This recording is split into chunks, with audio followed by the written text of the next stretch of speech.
Assalamualaikum warahmatullahi wabarakatuh. Waalaikumsalam warahmatullahi wabarakatuh. Kami dari kelompok 7 dari kelas Reformasi Birokrasi kelas F akan menjelaskan tema yang akan kita kerjakan kelompok mengenai jenis dan konsep reformasi birokrasi di negara maju. Nama kelompoknya yang terdiri dari Ahmad Zulfikar Iskandar NPI 1111910 dan Geska Revi 1119120 dan Ilham Yusuf Kurniawan NPI 1120180 dan Rahmawati NPI 1119249, Ahmad Muzayin 1119151. Langsung bawahnya Jul.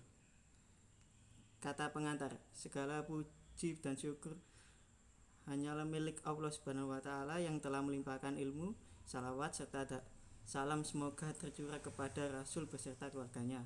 Serta saya berterima kasih kepada dosen mata Reformasi Birokrasi yang telah memberikan kepercayaan pada kelompok saya dalam menyusun tugas ini. Penulisan tugas ini bertujuan untuk memenuhi salah satu tugas mata kuliah Reformasi Birokrasi di Universitas 17 Agustus 1945. Tugas ini berjudul tentang jenis dan konsep reformasi birokrasi di negara maju. Dalam menyusun tugas ini, sekelompok menyadari sepenuhnya bahwa tugas ini masih jauh dari kesempurnaan. Saya mohon maaf apabila ditemukan kesalahan. Kita kelompok menerima kritik dan saran dari pembaca makalah. Akhir kata, semoga makalah ini dapat bermanfaat bagi penulis khususnya dan bagi pembaca pada umumnya. Sekian kata pengantar dari saya. Atas perhatiannya kami ucapkan terima kasih. Pendahuluan akan dilanjutkan dengan teman saya.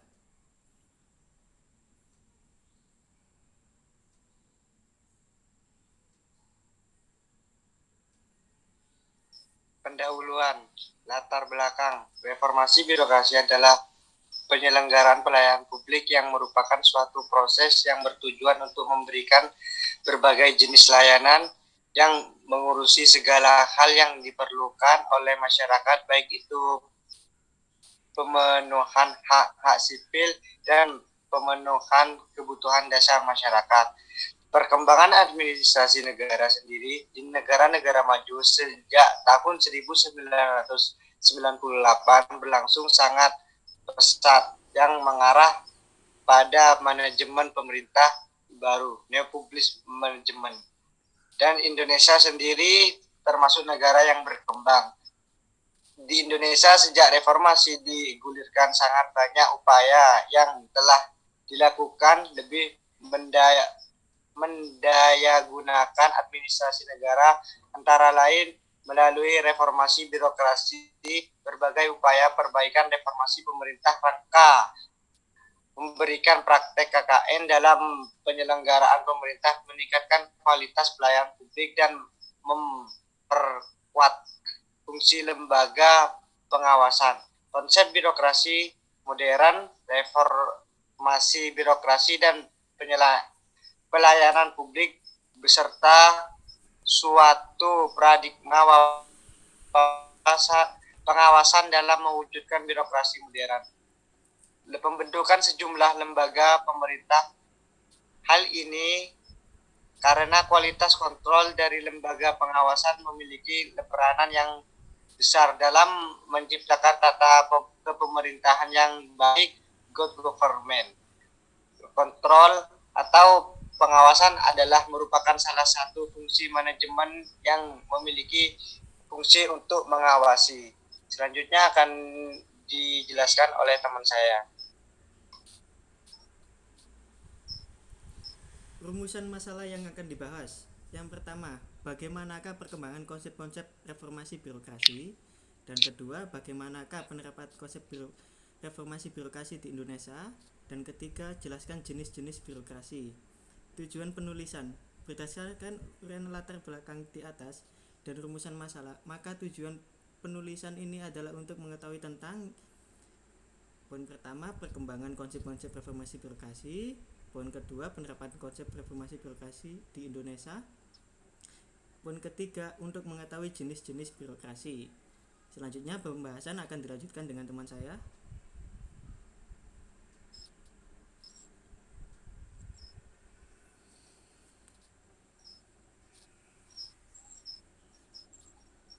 Pembahasan. Pembahasan. 1. Reformasi secara umum berarti perubahan terhadap suatu sistem yang telah ada pada suatu masa. Menurut Kamus Besar Bahasa Indonesia (KBBI), pengertian reformasi adalah suatu perubahan yang ekonomi dalam suatu masyarakat atau negara. Secara bahasa, istilah birokrasi berasal dari bahasa mengatur. Birokrasi memiliki 2 elemen utama yang dapat membentuk pengertian, yaitu peraturan atau norma formal dan hierarki.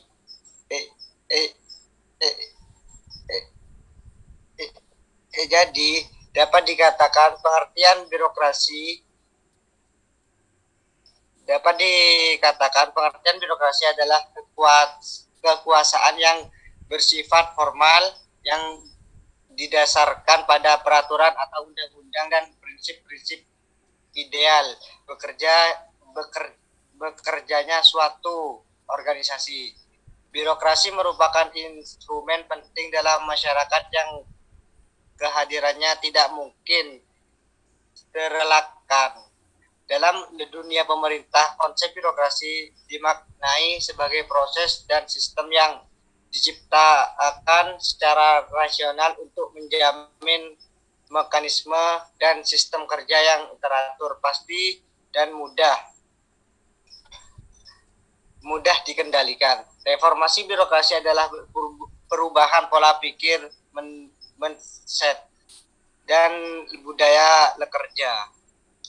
Aparatur negara dan merupakan suatu upaya untuk melakukan pembaharuan dan perubahan mendasar terhadap sistem penyelenggaraan pemerintah, terutama menyangkut aspek-aspek kelembagaan organisasi, ketatalaksanaan, dan sumber daya manusia. Selanjutnya akan dijelaskan oleh teman saya.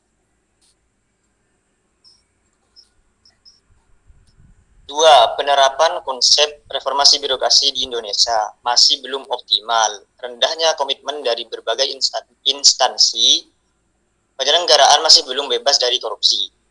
Kurang efektifnya kinerja pemberian layanan yang masih berbelit-belit dengan banyaknya berbagai hambatan. Reformasi birokrasi merupakan salah satu cara pemerintah untuk mencapai good governance dan melakukan berbagai pembaharuan. Penyelenggaraan pelayanan publik yang merupakan suatu proses yang bertujuan untuk memberikan berbagai jenis layanan yang mengurusi segala hal yang diperlukan oleh masyarakat, baik itu pemenuhan hak sipil dan pemenuhan kebutuhan dasar masyarakat. Dalam penyelenggaraan pelayanan publik tentunya banyak kendala yang dihadapi pemerintah, baik itu menyangkut aspek sumber daya manusia, kebijakan tentang pelayanan, serta ketersediaan fasilitas yang masih kurang untuk menunjang terselenggaranya proses dan pelayanan publik pada masyarakat. Untuk itulah dilakukan berbagai strategi maupun upaya untuk mengatasi permasalahan itu sekaligus mampu menciptakan kepemerintahan yang baik dan bersih. Seiring perkembangan zaman yang tidak bisa dihindari, peta birokrasi di Indonesia kini dipaksa untuk digeser agar berjalan sesuai dengan pakemnya. Pemerintah pun bergerak untuk merumuskan sebuah peraturan agar menjadi landasan pelaksanaan reformasi birokrasi dengan mengeluarkan Peraturan Presiden Nomor 80 Tahun 2019 tentang Grand Design Reformasi Birokrasi Indonesia. Dengan terdirinya Grand Design Reformasi Birokrasi, para birokrat dipaksakan untuk mengubah pola kerja yang pada awalnya birokrasi berdasarkan peraturan rule-based bureaucracy menuju performance-based bureaucracy yang pada akhirnya akan mengerucut menjadi dynamics government. Hal ini dilakukan untuk mewujudkan good and clean government yang telah ditetapkan melalui percepatan implementasi reformasi birokrasi. Dengan demikian, pemerintah melakukan penataan kembali terhadap sistem penyelenggaraan pemerintah, di mana birokrasi akan menjadi tulang punggung perubahan. Next. Lanjutkan. Dalam lembaran Grand Design Reformasi Birokrasi Indonesia, disebutkan bahwa visi reformasi birokrasi adalah terwujudnya pemerintahan kelas dunia. Untuk mewujudkan visi tersebut, artinya pemerintah harus memiliki birokrasi yang profesional dan berintegritas dan mampu hadir lebih dekat kepada masyarakat dengan memberikan pelayanan prima. Pemerintah pun telah menyusun strategi reformasi birokrasi nasional untuk mencapai 3 sasaran reformasi birokrasi, yaitu terwujudnya pemerintahan yang bersih dan bebas KKN, meningkatnya kapasitas dan akuntabilitas kinerja birokrasi, serta meningkatnya kualitas pelayanan publik. Strategi pemerintah tersebut dibagi menjadi 2 kerangka, yaitu makro sebagai kerangka regulasi nasional dan mikro sebagai program kegiatan pada tingkat instansi. Penjelasan mengenai tingkat makro. Pada tingkat makro, 3 strategi telah diterapkan, yaitu melalui rancangan undang-undang RUU Aparatur Sipil Negara ASN, RUU Administrasi Pemerintahan, dan 9 program percepatan reformasi birokrasi. 9 program tersebut adalah penataan struktur birokrasi, penataan jumlah, distribusi, dan kualitas PNS, sistem seleksi dan promosi secara terbuka, profesionalisasi PNS, pengembangan sistem elektronik pemerintah, e-government, peningkatan pelayanan publik, peningkatan transparansi dan akuntabilitas aparatur, peningkatan kesejahteraan pegawai negeri, dan efisiensi belanja pegawai. Sementara di tingkat mikro, pemerintah telah menetapkan Grand Design Reformasi Birokrasi 2010 sampai dengan 2025. Roadmap Reformasi Birokrasi dan pedoman pelaksanaan lainnya yang menyasar 8 area perubahan melingkupi organisasi, tata laksana, sumber daya aparatur perundang-undangan, pengawasan, akuntabilitas, pelayanan publik, dan budaya kinerja. Penyelenggaraan pelayanan publik juga tidak semata-mata ditujukan pada pemenuhan hak-hak sipil warga negara dan pemenuhan kebutuhan dasarnya. Akan tetapi, juga dilakukan dengan seoptimal mungkin untuk mewujudkan tata kepemerintahan yang baik, yang memberikan pelayanan secara efektif, efisien, dan akuntabel kepada masyarakat sebagai bagian dari paradigma baru administrasi negara, administrasi publik. Selanjutnya bisa dilanjutkan oleh teman saya. Ya, saya akan melanjutkan. 3. Definisi para ahli dan jenis birokrasi. Berbagai contoh definisi birokrasi menurut para ahli, yaitu 1. Menurut Max Weber dalam jurnal Manajemen Strategik Birokrasi dalam Era Disruption 2018, karya Wawan Risnawan, dituliskan jika Max Weber mendefinisikan birokrasi sebagai bentuk organisasi yang penerapannya sesuai atau berhubungan dengan tujuan bersama yang ingin dicapai. Artinya, birokrasi digunakan untuk mengorganisasikan pekerjaan secara teratur.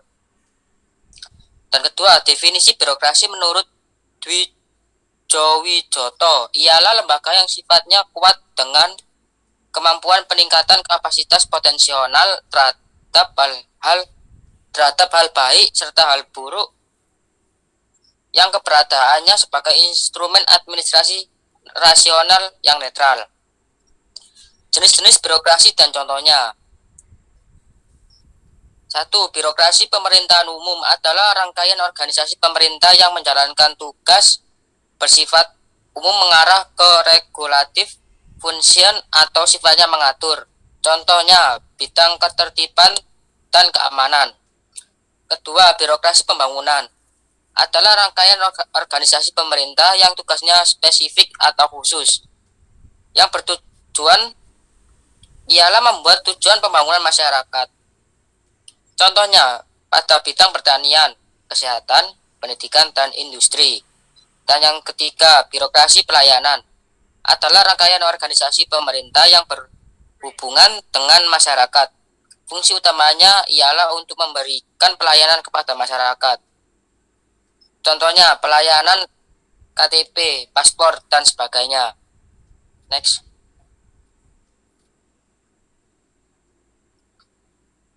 Kesimpulan, dapat dikatakan pengertian birokrasi adalah kekuasaan yang bersifat formal yang didasarkan pada peraturan atau undang-undang dan prinsip-prinsip ideal bekerjanya suatu organisasi. Birokrasi merupakan instrumen penting dalam masyarakat yang kehadirannya tidak mungkin terelakkan. Dalam dunia pemerintahan, konsep birokrasi dimaknai sebagai proses dan sistem yang diciptakan secara rasional untuk menjamin mekanisme dan sistem kerja yang teratur, pasti dan mudah dikendalikan. Reformasi birokrasi adalah perubahan pola pikir atau mindset dan budaya kerja aparatur negara dan merupakan suatu upaya untuk melakukan pembaruan dan perubahan mendasar terhadap sistem penyelenggaraan pemerintahan, terutama menyangkut aspek-aspek kelembagaan atau organisasi, ketata laksanaan, dan sumber daya manusia aparatur. Dalam lembaran Grand Design Reformasi Birokrasi Indonesia, disebutkan bahwa visi reformasi birokrasi adalah terwujudnya pemerintahan kelas dunia. Untuk mewujudkan visi tersebut, artinya pemerintah harus memiliki birokrasi yang profesional dan berintegritas dan mampu hadir lebih dekat kepada masyarakat dengan memberikan pelayanan prima. Pemerintah pun telah menyusun strategi birokrasi nasional untuk mencapai 3 sasaran reformasi birokrasi, yaitu terwujudnya pemerintahan yang bersih dan bebas KKN, meningkatnya kapasitas dan akuntabilitas kinerja birokrasi, serta meningkatkan kualitas pelayanan publik. Strategi pemerintah tersebut dibagi menjadi 2 kerangka, yaitu makro sebagai kerangka regulasi nasional dan mikro sebagai program kegiatan pada tingkat instansi.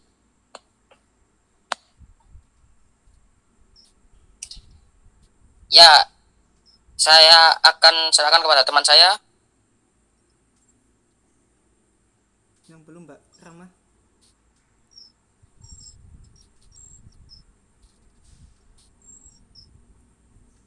Saran, sebagai masyarakat biasa, kami juga merasakan perubahan yang positif, khususnya dalam pelayanan publik di masyarakat. Perubahan yang lebih baik itu tentunya menjadi suatu kepuasan tersendiri dan kenyamanan bagi masyarakat. Saran. Kebanyakan dan bagi kami, tetapi ada beberapa sebagai masyarakat biasa, kami juga merasakan perubahan yang positif, khususnya dalam pelayanan publik di masyarakat.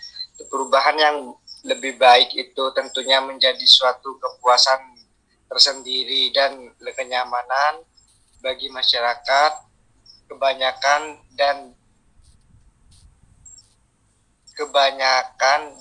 bagi kami. Tetapi ada beberapa hal yang menjadi perhatian kami. Tentunya dalam hal ini bergen atau timbal balik dari suatu kebijakan itu tersendiri. Reformasi birokrasi berhasil merubah budaya kerja masyarakat, tetapi dalam hal ini karena dalam perubahan tersebut memiliki timbal balik bagi pelaku reformasi birokrasi, khususnya seperti pegawai PNS itu sendiri berupa kesejahteraan, meskipun itu adalah hal yang penting bagi setiap orang. Ada baiknya setiap pegawai juga melakukan tupoksinya berdasarkan dengan azas kesadaran atas pengabdian seorang aparat, pejabat, dan pelayanan masyarakat di negeri ini. Kurangnya kesadaran dari berbagai pihak membuat kita harus dipacu dengan hal yang ada timbal baliknya, berbeda dengan negara-negara tetangga seperti Malaysia, Singapura, dan Brunei, di mana negara tersebut mengedepankan kedisiplinan sejak lama dan tertanam di benak bangsa negara mereka masing-masing. Itulah yang kurang dari bangsa Indonesia, yaitu kurangnya kesadaran dan pengabdian untuk negeri sendiri. Tetapi di sisi lain, kami melihat banyak kemungkinan dari langkah yang baik ini.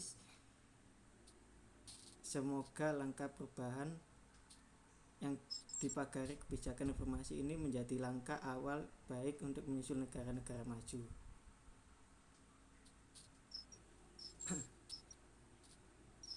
Bawahnya Jul. Udah. Sekian dari kelompok 7 dari kelompok kami ucapkan terima kasih atas waktu yang sudah diberikan. Wassalamualaikum warahmatullahi wabarakatuh. Waalaikumsalam warahmatullahi wabarakatuh.